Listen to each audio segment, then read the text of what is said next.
नमस्ते बच्चों, क्या हाल चाल है, कैसे आप सब लोग। बच्चों, रिजल्ट का टेंशन है नहीं है या वेटिंग है नहीं है।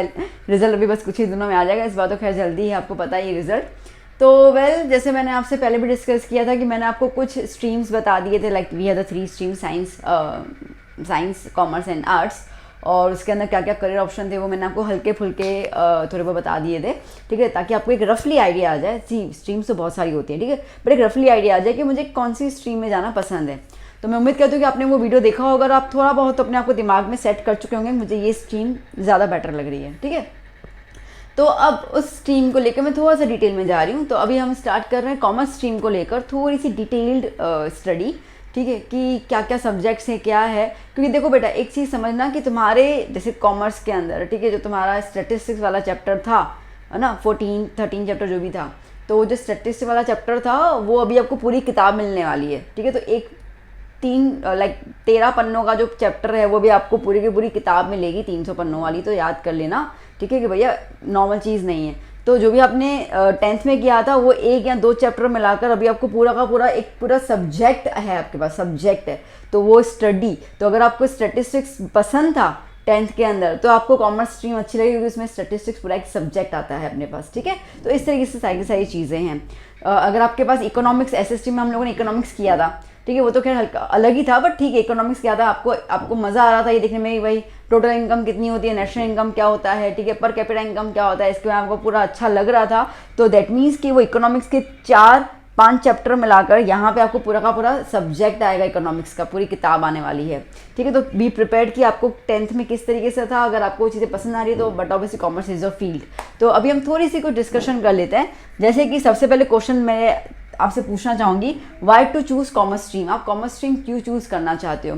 क्या आपके अंदर वो जिज्ञासा है कि मुझे अपना बिजनेस शुरू करना है, वो बिजनेस माइंड है? हर जगह पे यू शुड बी कैलकुलेटिव, ठीक है, कैलकुलेटिव होना है कि भाई ये चीज़ें मैं यहाँ से, कोई कोई बच्चे होते हैं यहाँ से खरीद के दूसरे फ्रेंड को बेचेंगे, वहाँ से 2 रुपये कमाएंगे, ठीक है। अभी लगता है कि 2 रुपये कमाना, बट वो 2 रुपये कब 2 लाख रुपये बन जाएंगे ना, वो आपको पता नहीं चलेगा। तो बहुत सारे ऐसे बच्चे होते हैं, like they are money minded, ठीक है, कि कहाँ से पैसा आता है, कहाँ से प्रॉफिट करना है। तो अगर आप वो बिजनेस माइंड को लेके चलते हो, अगर आप वो एंटरप्रेन्योरशिप को लेके चलते हो, अगर मैं आपको एक चीज़ बता दूँ, अगर आप उन बच्चों में से हो जो काम बांटना सीखते हो, ठीक है, मैं आपको सीधा बता दूँ, कॉमर्स स्ट्रीम वाले बच्चे जो होते हैं ना, they always go for the decentralisation, ठीक है। जैसे साइंस स्ट्रीम वाले बच्चे ना, दे आर सेंट्रलाइजेशन, ठीक है, वो हर एक चीज़ खुद ही करना चाहते हैं, ये भी मैं कर लूँ, ये भी मैं कर लूँ, क्योंकि उनको किसी भरोसा नहीं होता है। साइंटिस्ट दिमाग होता है ना, ठीक है, उनको किसी भरोसा नहीं होता। बट कॉमर्स स्ट्रीम वाले बच्चे हैं ना, वो खुद वो आराम करना चाहते हैं और सारे के सारे काम बंटवा के काम करना चाहते हैं। भाई ये भी काम इसको दे दो, ये इसको दे दो, ये इसको दे दो, और अपन आराम करेंगे, खाएंगे, उनके काम से हम पैसे कमाएंगे।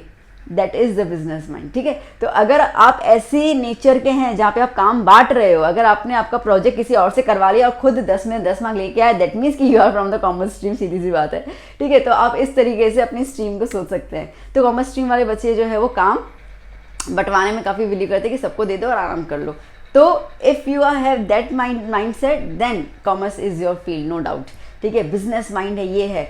बट हाँ, मेरा दोस्त कॉमर्स में जा रहा है, ठीक है। जैसे आप ट्यूशन वैसे ज्वाइन करते हो ना, कि यार मेरे 4 बेस्ट फ्रेंड ना इस ट्यूशन पे गए हैं, जबकि आपको पता है कि ये वाले ट्यूशन का नाम ज़्यादा बेटर है, ठीक है, यहाँ के जो टीचर वो काफ़ी अच्छा पढ़ाते हैं, बट नहीं, वो मेरे 4 दोस्त यहाँ पे गए ना, इसके लिए मैं भी यहाँ पे ही जाऊँगा, इसी ट्यूशन में जाऊँगा, उस ट्यूशन में नहीं जाऊँगा, ठीक है। ये चीज़ रहती है हम लोगों को दिमाग में। तो ये चीज़ आपको कॉमर्स में नहीं आएगी। अभी ये आपका करियर है, ठीक है, ये आपकी ज़िंदगी बनाएगा। तो अब ये ज़िंदगी आप दोस्तों के पीछे तो नहीं बना सकते हो ना, ये ज़िंदगी का फैसला आप पे निर्भर करता है, ना कि दोस्तों पे, ना मम्मी पापा पे, ना चाचा चाची पे, ना कोई समाज पे, ये आप पे निर्भर करेगा। तो प्लीज़ बेटा, पहले दिमाग में ये चीज़ क्लियर कर लीजिए कि आपको कॉमर्स क्यों चूज़ करना है। मैंने कुछ क्राइटेरियाज बताए कॉमर्स स्ट्रीम चूज़ करने के, रेस्ट आप बैठिए, आप किस फैमिली से बिलोंग करते हो वो मैटर करता है, ठीक है। आज अगर एक वाणिया फैमिली हो, एक मारवाड़ी फैमिली हो, तो वो बिजनेस माइंड ही होते, तो वो कभी जॉब नहीं सोचेंगे, ठीक है, वैसा तो वो बिजनेस के, तो then they should go for the science commerce stream, no doubt, ठीक है। तो इस तरीके से आप किस फैमिली से बिलोंग करते हो वो मैटर करता है, आपका माइंडसेट कैसा है वो मैटर करता है। तो ये सब चीज़ें रहती हैं। तो टेक योर टाइम, सोचिए इसके बारे में, and then choose the stream. ऐसा हो ना तो बाकी 2 स्ट्रीम्स का मैंने वीडियो बनाया हुआ है, वो स्ट्रीम्स को भी देख लीजिएगा, आपको पॉइंट क्लियर हो जाएगी। फिर हम बात करते हैं यहाँ पे करियर ऑप्शंस। मैंने मोटे मोटे करियर ऑप्शन तो बता ही दिए थे, तो आप उसको एक बार देख लीजिए। डीपली करियर ऑप्शन भी मैंने बताए हुए हैं मेरे लास्ट के वीडियो में, उसके लिंक मैं आपको दे दूंगी, आप उसको देख लीजिएगा। तो उसमें बहुत डिटेल्ड करियर ऑप्शन मैंने दिए थे, बट लास्ट टाइम मैंने आपको हल्के फुल्के दिए थे। Then mentally prepare to do hard work, ma'am commerce में हार्डवर्क कौन करता है? अरे कॉमर्स में तो हार्डवर्क चाहिए, ठीक है। काम किसको बांटना है, वो कौन सा सही इंसान है काम बांटने वाला, ये कॉमर्स में आता है कि नहीं आता है, ठीक है। पूरी देश की इकोनॉमी अगर आप चला रहे हो तो वो इकोनॉमी, वो बिजनेस कैसे चलाना है वो आप पे आता है। तो आप अकेले तो कर नहीं पाओगे, आपको लोग हायर करने पड़ेंगे। तो किसकी सैलरी कितनी होनी चाहिए, क्या होना चाहिए, उसके लिए आपको काम करना है।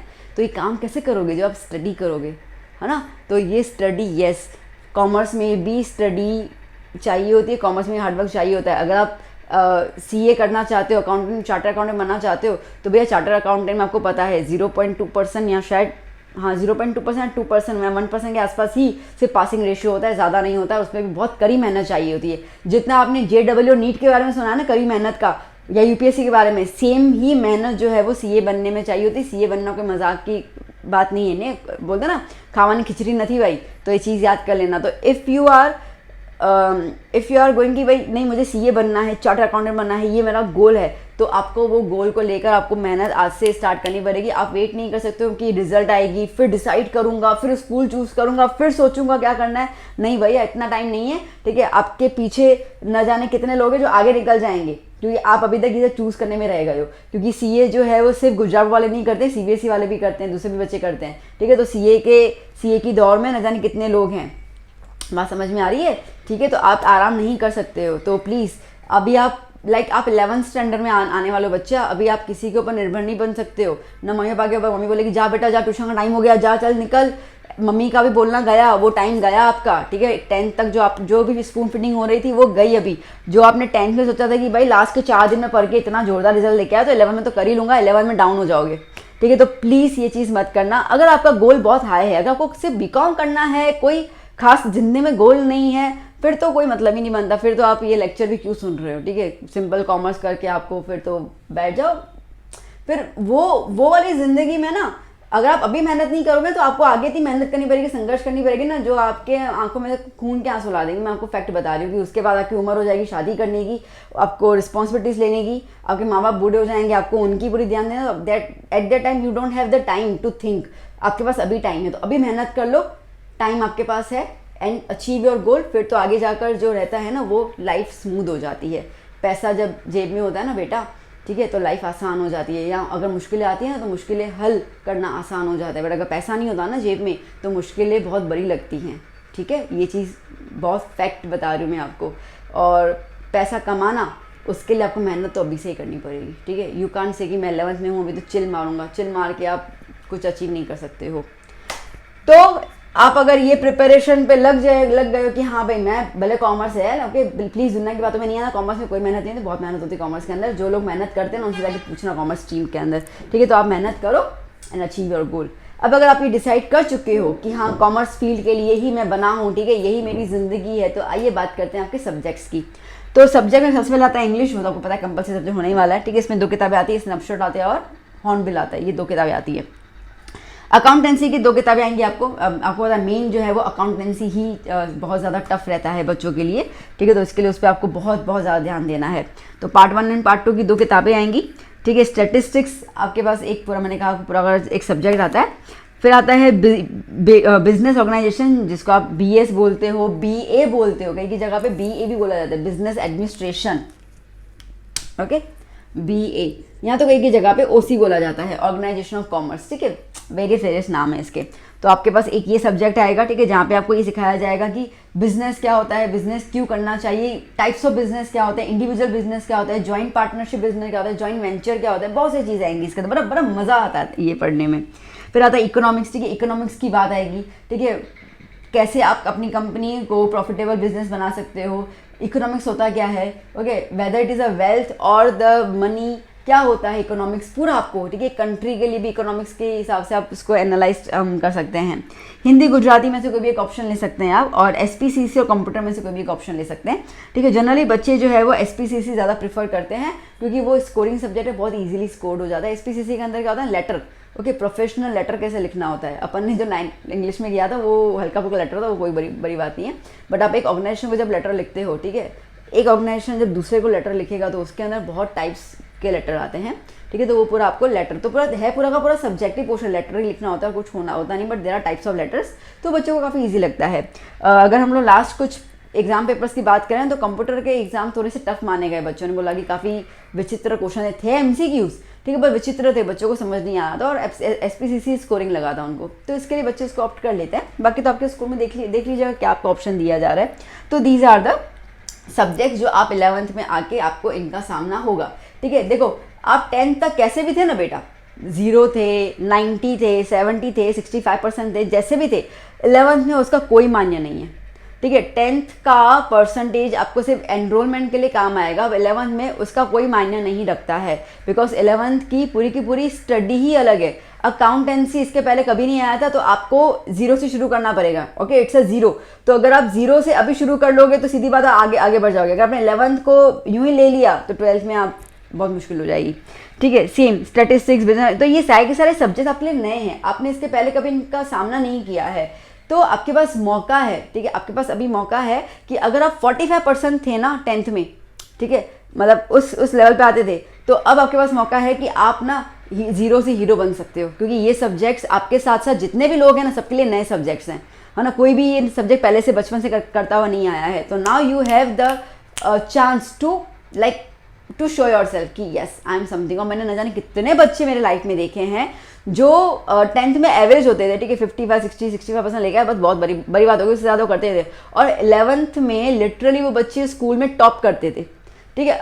एक लड़की है, मतलब लिटरली उसके 10th में ऐसे ही थे, एंड अभी वो सीए करी, और सीए में ओके आई थिंक उस लड़की ने, उस बच्ची ने गोल्ड मेडल हासिल किया, सीए का भी कुछ एग्जाम हुआ था तो गोल्ड मेडल मिला था, और हर बार उसने टॉप किया, उसके कुछ एग्जाम्स क्राइटेरिया थे, तो शी स्कोर्ड। अब जहाँ पे वो 10th में सिर्फ 60% लेके आ रही थी, यहाँ पे वो गोल्ड मेडल ले रही है, समझ रहे हो। तो 0 से हीरो बनने का आपके पास अभी चांस आ गया, बिकॉज सब अभी आपके क्लास में अगर 70 बच्चे होंगे ना तो 70 सेम ही स्टार्टिंग लाइन पे होंगे, कोई भी आगे पीछे नहीं होगा, सेम ही स्टार्टिंग लाइन में होंगे, ठीक है। So that is a chance.